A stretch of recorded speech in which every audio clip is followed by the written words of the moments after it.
우리 함께 인사 나누십시다. 옆에 계신 성도님들과 하나님은 당신을 사랑하십니다.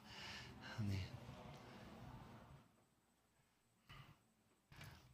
오늘 아가서 아름다운 노래라는 제목으로 말씀을 함께 상고하겠습니다.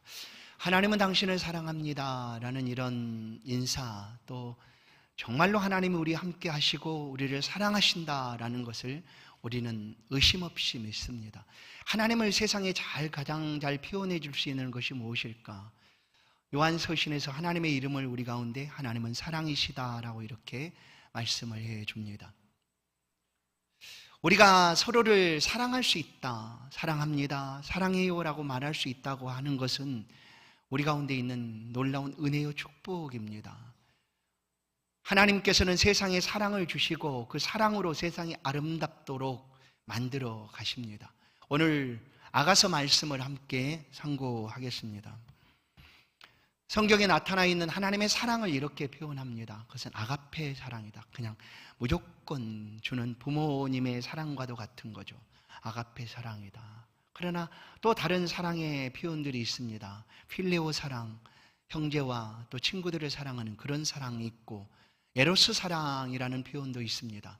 이 사랑은 남과 여자 사이에 이루어지는 사랑의 모습입니다. 그것을 에로스 사랑이라고 표현합니다. 그런데 오늘 우리가 보게 될 이 아가서 말씀 속에 이런 사랑의 이야기가 담겨져 있습니다. 남자와 여자의 사랑의 이야기들이 이 아가서에 담겨져 있습니다. 그래서 유대인들은 이 아가서를 30살 이전에는 보지 못하도록 그렇게 막았습니다. 왜냐하면 남과 여자의 사랑의 표현들이 감추거나 숨기지 않고 드러나 있기 때문이죠. 그래서 30살 이전엔 보지 못하도록 그렇게 막기도 했습니다. 또한 이 아가서가 우리 성경, 정경이죠. 66권으로 들어올 때에 이것을 놓고 이제 많은 회의들이 열렸고, 이것을 어떻게 성경으로, 정경으로 받아들여야 되는가 하는 문제들이 이 아가서가 있었습니다. 그럼에도 불구하고 오늘 이 아가서는 정경이고 성경 66권의 하나님의 말씀으로 우리 가운데 있습니다. 원래 이 아가서는 솔로몬의 노래들 중에 노래다라는 이런 부제가 있습니다. 표제가 있죠. 솔로몬들의 노래들 중에 노래다. 그럼 최상의 노래다라는 거죠. 솔로몬은 열왕기상 4장 32절을 보면 그가 잠언 3천을 지었고 노래는 1,005편이다. 이렇게 기록을 합니다. 그러면 이 솔로몬의 노래 1,005편 중에 여러 노래들이 오늘 아가서 속에 들어와 있다라는 것이죠. 오늘 우리 성경을 아가서라고 표현하는데 이 아가서는 아름다운 노래다라는 이런 표현이기도 합니다. 아름다운 노래. 유대 전승에 따르면 이 솔로몬은 젊을 때 이 아가서를 지었고 또한 중년에는 잠언, 그리고 노년에는 전도서를 지었다라는 그런 이야기가 전해옵니다. 오늘 아가서를 보게 되면 이 아가서 속에는 남녀 사이에, 그러니까 에로스라고 하는 그 사랑의 모습들이 감추거나 숨기지 않고 그대로 드러나 있습니다. 그래서 지금까지 이 아가서를 해석할 때 전통적으로 어떤 해석을 취하였는가 하면 풍요적인 해석입니다. 그러니까 이제 이걸 직접적으로 표현하지 않고 이 안에 담겨져 있는 의미가 있다, 곧 비유다라는 거죠. 그렇게 해서 이 아가서의 내용은 하나님께서 이스라엘과 그 백성들을 이렇게 사랑하신다라는 그런 풍유적인 해석으로 많이 해석되어 왔습니다. 그러나 최근에는 이 아가서 속에 있는 그 모든 문자적인 내용들이죠. 그 내용들을 그대로 보고 이 아가서는 드라마적인 모습으로 해석을 해야 된다. 드라마적인 요소를 가지고 해석해야 된다. 그 드라마적인 해석을 할 때도 이 드라마에 등장하고 있는 인물이 몇 명인가? 2명이면 2명, 3명이면 3명. 이 두 가지 해석이 있습니다. 2명으로 여기는 해석도 있고 3명으로 여기는 해석도 있습니다. 그리고 또 두 사람들이 나누는 사랑의 시다라는 그런 해석으로 보기도 합니다. 분명한 것은 그동안 전통적으로 해왔던 그 풍의적인 해석으로만 이 아가서를 표현해 왔었는데, 왜냐하면 이 문자적으로 이것을 해석하다 보면 너무나 적나라하게 드러나 있기 때문에 이것을 어떻게 얘기할 수가 있느냐 하는 것이었죠. 그러나 성경의 분류를 보면 성경은 역사서, 그리고 예언서, 또 성문서, 그리고 시선, 서신서, 이런 분류들로 나눠볼 수가 있습니다. 그런데 이 아가서가 바로 이 성문서, 곧 지혜문서에 포함됩니다. 욥기, 잠언, 시편, 아가, 전도. 그러면 이 지혜문서에 포함되게 된다는 것은 잠언이나 시편을 이렇게 우리가 말씀을 통하여 들을 때처럼 이 아가서를 통하여서도 이거 풍요적인 그런 해석으로 볼 것이 아니라, 이 아가서를 통하여서도 하나님께서 우리 가운데 주시는 말씀에 가르침이 있을 것이다라는 거죠. 그것이 뭘까 하는 것입니다. 오늘 사실 저도 목사지만 이 아가서 말씀 그대로 이 강단에서 이렇게 외치는 것은 굉장히 부담이기도 합니다. 왜냐하면 누군가는 이 아가서를 보면서 무슨 이런 이야기들을 성경에 담고 있어 하고 넘어가는 사람도 있거든요. 이 성경 아가서를 그냥 넘겨버리는 사람도 있습니다. 그런데 그 말씀도 하나님의 말씀이니까 저는 여기서 강단에서 외쳐야 되는데, 전해야 되는데 어떻게 전해야 될까 하는 그런 굉장히 부담이 사실 있습니다. 그럼에도 불구하고 이 아가서가 우리 가운데 주시는 하나님의 말씀, 은혜, 지혜가 있습니다. 그래서 뭔가 하면 하나님께서 우리를 만드실 때 그야말로 우리 가운데 하나님의 사랑을 듬뿍 담아서 우리 가운데 만드셨다라는 거죠. 그리고 남녀를 만드실 때 그 남녀 사이의 관계 속에 하나님께 주신 이 성이라는 것이 얼마나 큰 은혜의 축복인가라는 것을 아가서가 우리 가운데 잘 보여줍니다. 하나님이 에덴 동산을 보시면 하나님께서 남과 여자를 만드십니다. 그리고 두 사람을 이끌어서 한 가정을 이루게 합니다. 그것이 부부죠. 창세기 2장 24절을 보면 이러므로 남자가 부모를 떠나 그의 아내와 합하여 둘이 한 몸을 이룰지로다. 아담과 그의 아내 두 사람이 벌거벗었으나 부끄러워하지 아니하니라. 하나님이 처음 만드신 그 가정의 모습은 이런 모습이었습니다. 하나님이 남자와 여자 사이에 주신 모습은 이런 모습이었죠. 부끄럽지 않았더라. 벗었으나 부끄럽지 않았더라 라는 것이었죠. 사람이 기본적으로 가지는 욕구라는 것이 있습니다. 사람에게 그냥 기본적으로 있는 욕구들이죠. 그건 뭡니까? 식욕이죠. 그리고 수면욕도 마찬가지. 잠을 청하는 것도. 거기에 또 성적인 욕구도 마찬가지라는 거예요. 그런데 식욕이나 수면욕은 아무 문제가 없습니다. 그러나 이 성적인 욕구에 대해서는 우리가 굉장히 터부시하고 또 금하고 있다라는 거죠. 그러나 아가서는 그것을 감추지 않고 다 드러내줍니다. 그래서 누군가는 이 아가서를 볼 때 불편하다는 거예요. 부담이 된다는 거예요. 그러나 본래 하나님께서 우리를 창조하실 때 모습이 이 아가서 속에 그대로 담겨져 있습니다. 창세기 2장 24절에서 둘이 벌거벗었으나 부끄럽지 아니하더라. 그럼 이제 3장 9절을, 창세기 3장 7절을 한번 보겠습니다. 7절을 보시면 이에 그들의 눈이 밝아져 자기들이 벗은 줄을 알고 무화과 나무 잎을 엮고 치마로 삼았더라. 두 사람이 아무렇지도 않게 삶을 살아가고 있었는데 어느 순간 부끄러워졌던 거예요. 서로 둘 사이에. 무슨 일이 벌어졌을까? 창세기 2장 24절 이하, 창세기 3장 7절 사이에 죄가 들어왔어요. 죄가 들어온 거죠. 사람에게 죄가 다가옴으로 인하여 그 죄가 이 하나님께서 허락하신 이 아름다운 관계 속에 이 사랑을 축복으로 여기지 못하고 이것이 부끄러움이 되어버린 거예요. 부끄러움이 되었다. 그 사이에 죄가 다가옴으로 이 하나님께 주신 이 순결하고 거룩하고 그리고 하나님께 축복으로 주신 이것이 부끄러움이 되어버리고 만 거예요. 죄 때문에.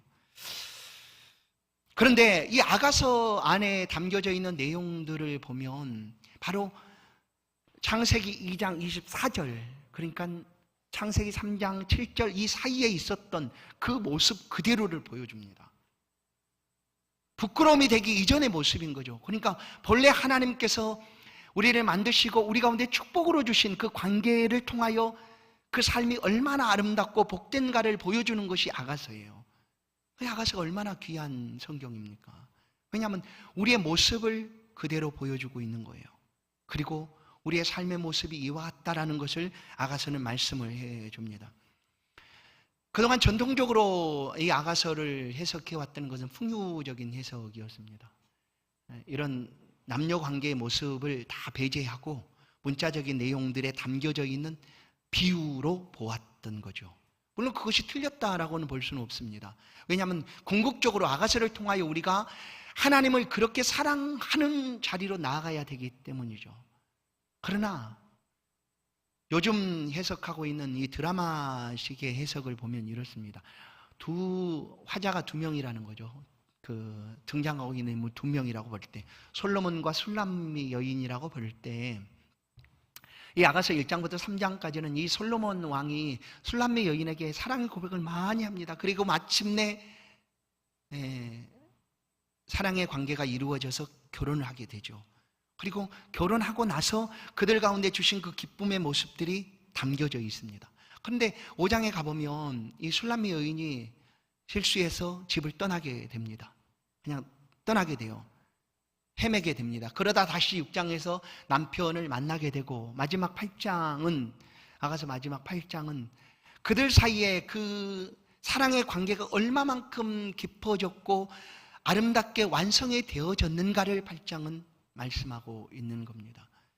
그것이 바로 오늘 이 아가서를 문자적으로 그리고 있는 그대로 해석하고 있는 내용인 거죠. 이 솔로몬과 술람미 여인 사이에 이루어지고 있는 이 아름다운 사랑의 관계는 사실 하나님께서 하나님 안에서 부부 관계 속에서 주시는 기쁨이고 축복입니다. 하나님께서는 단순히 성을 그냥 출산의 목적으로만 주신 것이 아니라는 거죠.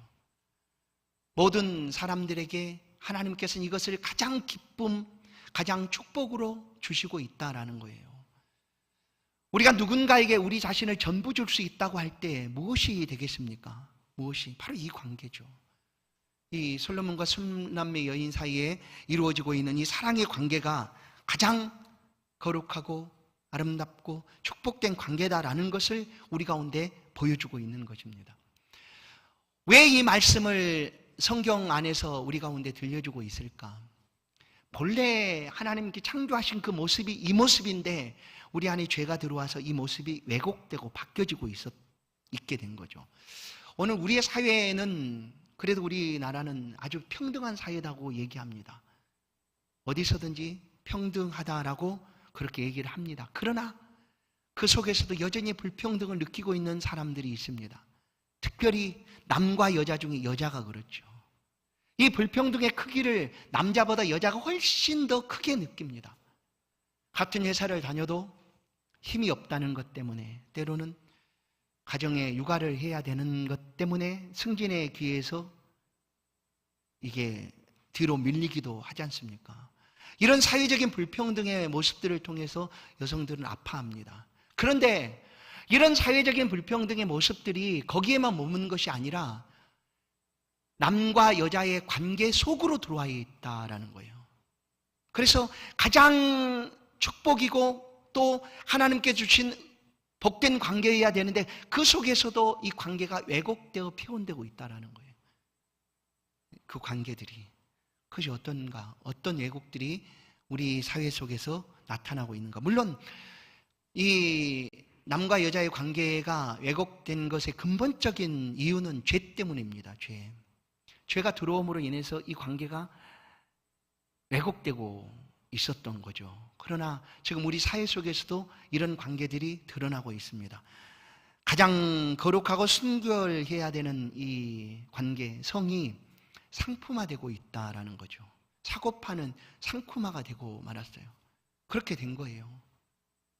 하나님 안에서 하나님 주신 그 관계 속에서 이것이 너무나 아름답고 거룩하고 순결하고 축복인데 이것이 그냥 왜곡되어서 사고 파는 그런 대상이 되고 말았다라는 거예요. 또 이와 같은 왜곡은 이렇게 표현됩니다.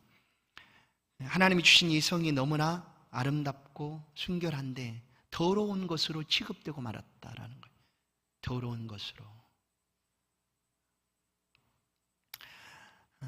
물론 우리는 절대 그러지 않습니다. 우리는 하나님께 주신 이 땅의 삶을 모든 것을 믿음으로 보고 최선을 다해 살아가죠. 1세기, 그러니까 예수님께서 복음을 전하셨던 그 서기 1세기, 서기 100년 이전, 그때의 삶의 모습 속에서도 이것이 크게 이렇게 부각되어 드러납니다. 뭐냐면 육과 영을 나누는 이분법적인 그런 모습들이죠. 그래, 육은 악하다라는 거예요. 영은 뭐냐? 선하다. 그래서 육으로 행하는 모든 것들은 악하니까 금하자. 그래서 이 금욕까지도 그 시대에 일어납니다. 금욕. 그것이 가장 최고의 선인 것처럼 가르치고 또 이야기를 했습니다. 뿐만 아니라 예수 그리스도의 육체의 오심도 이것을 인정할 수 없다. 왜냐하면 악한 육체를 가지고 그리스도께서 우리를 구원할 메시아께서 오실 수 없다 해서 이단들이 등장하기도 합니다. 예수 그리스도의 육체로 오심을 부인하는 이단들. 과연 그런가? 물론 우리의 육체는 죄로 인하여 약할 수밖에 없는 존재입니다. 그러나 이 죄에서 오라, 우리는 공고한 사람이로다. 이 사망의 몸에서 누가 나를 건져내랴. 그리스도 예수께서 우리의 모든 죄를 대속하시고 우리를 구원해 내주시 분이시죠. 그런데 이 육체적인 모습이 악하다라는 거예요. 육체로 행하는 이와 같은 관계의 모습들이 악하다라고 그렇게 생각한 것입니다.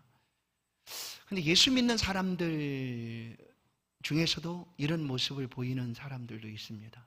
하나님께서 가장 순결하고 가장 축복으로 주신 이 남녀 사이의 관계, 부부 속에서 이루어지는 이 성의 관계를 악하다라는 것으로, 그리고 불결하고 더럽다라는 것으로 취급해서 그렇게 생각하는 사람들도 있다라는 거예요. 이것은 왜곡, 잘못되었다라는 겁니다. 두 사람이 벌거벗었으나 부끄러워하지 아니하더라. 하나님 주신 그 관계 속에서 가장 기쁘고 즐겁게 이 삶을 살아가야 되는데 이것이 왜곡되니 이것이 더럽다라는 것으로 표현되었다. 또 한 가지는 이 성이 어떻게 왜곡되고 있는가 하면 취미생활로 여겨지고 있다. 취미생활. 물론 우리나라야 그렇게까지 많이 그렇지 않겠지만 이미 외국 나라들에 보면 아무렇지도 않습니다. 이 하나님께서 주신 관계 속에 주신 축복을 이것을 그냥 취미처럼 여기는 거예요. 그냥 취미생활처럼.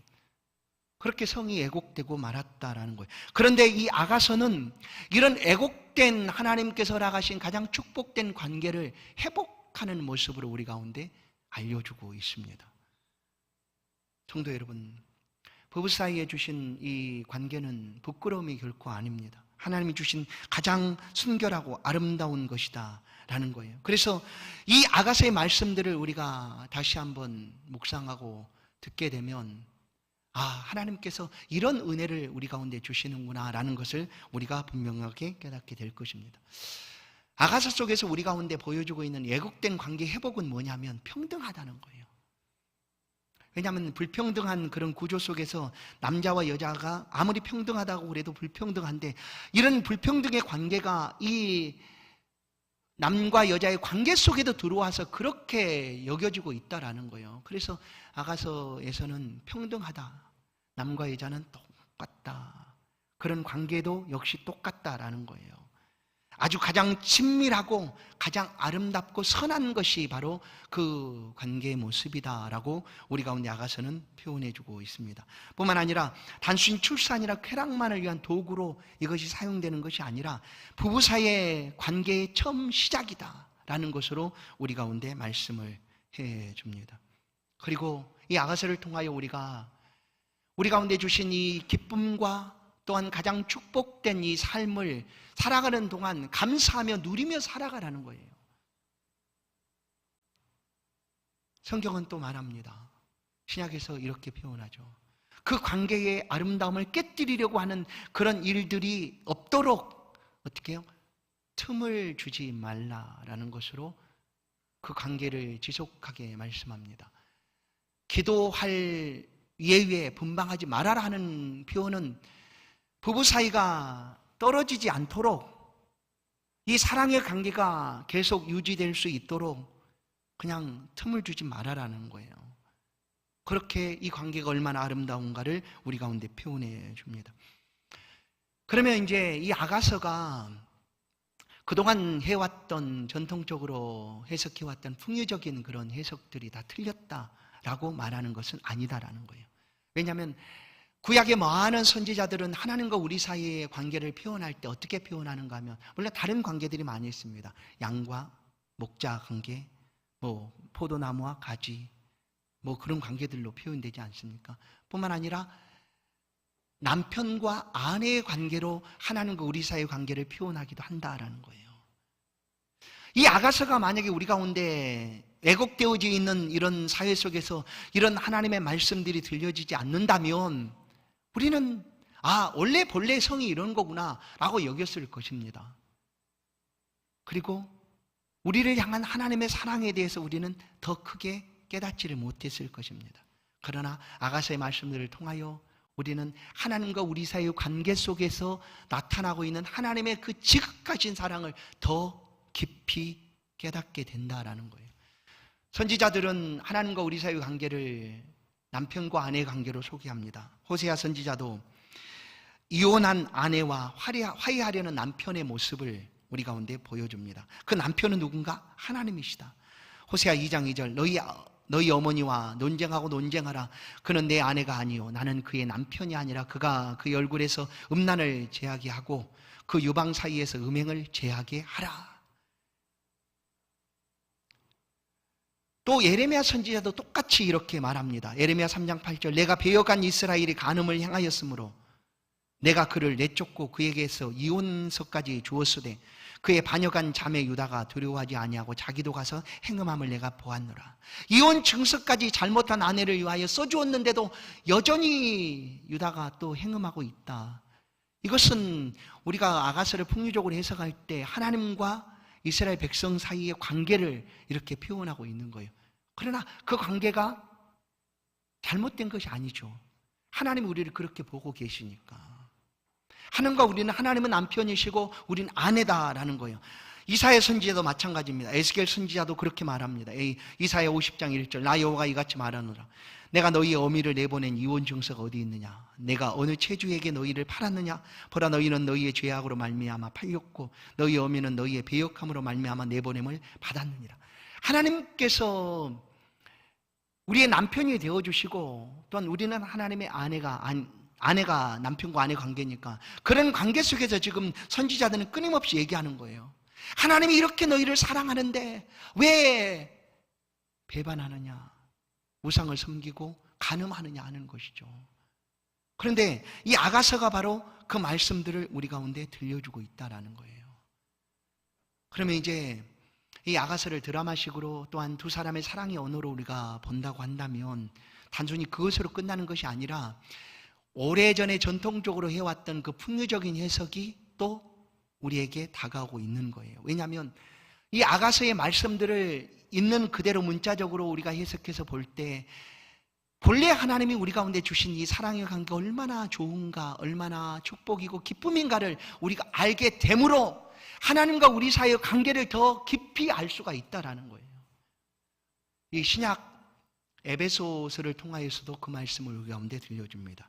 서신서죠. 에베소 5장 25절 남편들아 아내 사랑하기를 그리스도께서 교회를 사랑하시고 그 교회를 위하여 자신을 주심과 같이 하라. 29절 누구든지 언제나 자기 육체를 미워하지 않고 오직 양육하여 보호하기를 그리스도께서 교회에게 함과 같이 하나니 32절 이 비밀이 크도다 나는 그리스도와 교회에 대하여 말하노라. 하나님이 우리를 얼마나 사랑하시는가 그거를 우리가 어떻게 알 수가 있는가 하는 거예요. 그것은 남녀 사이의 관계, 그 아가서 속에 있는 그 사랑의 관계를 통하여 하나님의 사랑을 우리가 더 깊이 알 수가 있다라는 거죠. 이 남녀 사이의 관계, 사랑의 관계를 알지 못하면, 깨닫지를 못하면 하나님이 우리를 얼마나 사랑하는가를 더 깊이 이해할 수가 없다라는 거예요. 그래서 오늘 우리 가운데 아가서가 주어지고 있습니다. 오늘 본문 6절 말씀을 보겠습니다. 6절 말씀을 보시면 너는 나를 도장같이 마음에 품고 도장같이 팔에 두라. 사랑은 죽음같이 강하고 질투는 소울같이 잔인하며 불길같이 일어나나니 그 기세가 여호와의 불과 같으니라. 이 결론입니다. 이제 남녀 사이에 하나님 허락하신 그 사랑의 관계가 얼마나 진한가. 이 사랑은 죽음보다 죽음같이 강하다라고 얘기해요. 왜 죽음이 강하다고 표현할까요? 죽음은 단 한 사람도 비껴갈 수 없습니다. 모든 사람이 이 죽음으로 말미암아 죽음에 이르게 되는 거죠. 사망으로. 그처럼 사랑이 그렇게 강하다라는 표현은 뭘까요? 성도 여러분, 사랑을 해보셨으니까 그 경험들이 다 있으시니까 오늘도 느끼지 않겠습니까? 사랑에 빠지게 되면 어떻습니까? 헤어나지 못합니다. 사랑이 그만 강하다는 거죠. 그러나 이 사랑 또한 다른 기능이 있습니다. 이 사랑은 그 어떤 어려움도 능히 헤쳐나갈 수 있는 힘이 사랑 안에 있습니다. 그 사랑이 행하여 시작하게 되면 그것을 무엇으로 끌 수가 있느냐? 여호와 불 같아서 끌 수 있는 것이 없다라는 거예요. 그 사랑. 그런데 이 아가서는 그 사랑을 우리 가운데 보여주고 있는 거예요. 그러면 이 사랑은 결국 하나님께서 우리를 얼마나 사랑하시는가를 우리로 하여금 더욱 깊이 알게 한다라는 것이죠. 오늘 아가서의 말씀을 여러분들이 이제 또 그동안 혹시 무슨 성경이 이런 말씀들을 기록해놨어 하고 그냥 넘어가셨다면 이 말씀을 다시 한번 묵상하십시오. 읽으십시오. 그러면 그 속에서 하나님이 주신 이 사랑의 관계가 얼마나 큰 축복인가를 깨닫는 동시에 하나님께서 우리를 얼마나 사랑하시는가를 더욱 깊이 묵상하게 되리라 분명히 믿습니다. 하나님 우리를 어떻게 사랑하셨습니까? 그 사랑을 우리가 어떻게 알 수가 있습니까? 죄 없으신 예수 그리스도를 우리 가운데 내어주시는 그 하나님의 사랑을 우리가 어떻게 깨달을 수가 있습니까? 그러나 우리는 이미 그 사랑을 경험했고 알고 확신하기 때문에 오늘 이 자리에 함께 모여서 하나님을 사랑한다 예배하는 줄로 믿습니다. 말씀을 묵상할 때에 이 하나님의 사랑의 깊이와 넓이와 크기를 더 우리가 깨닫게 될 것입니다. 하나님이 세상에 사랑을 주셨습니다. 그 사랑은 아주 축복입니다. 그 어떤 것과 비교할 수 없는 가장 큰 축복입니다. 그 사랑의 관계 안에서 삶을 살아가면 세상 속에는 그 사랑이 가득하게 될 것이고 세상은 그야말로 아름다운 곳이 될 것입니다. 오늘 이 아가서의 말씀들을 묵상하며 그 안에 담겨져 있는 사랑을 경험하게 될 성도 여러분, 그 사랑을 붙잡고 그 사랑으로 하나님을 더욱 사랑하시는 그런 우리의 복된 생애가 되기를 주의 이름으로 간절히 축원합니다. 하나님 감사합니다. 오늘 말씀하여 주시고 우리를 하나님이 사랑하심과 또한 우리 가운데 주신 이 사랑의 관계가 얼마나 귀한가, 얼마나 순결하고 아름답고 축복인가를 다시 한번 깨닫게 하시니 감사합니다. 가르쳐 주신 주의 말씀을 붙잡고 우리에게 허락하신 그 아름다운 관계를 이 땅 살아가는 날 동안 감사하며 또한 살아갈 수 있도록 은혜 베풀어 주시고 무엇보다도 더욱 하나님을 사랑하는 그런 우리가 될 수 있도록 하나님 우리를 어떻게 사랑하셨는가를 우리가 사랑함을 통하여 깨닫게 하셨사오니 그 사랑 앞에 감사하며 행할 수 있도록 은혜 베풀어 주옵소서. 오늘도 믿음으로 살아가는 성도 모든 삶의 발걸음들을 지켜주시고 행하는 모든 일들을 통하여 영광 받아주시고 하나님과 함께 동행하는 복된 삶을 살아갈 수 있도록 인도하여 주옵소서. 예수 그리스도의 이름으로 기도하옵나이다. 아멘. 찬송 488장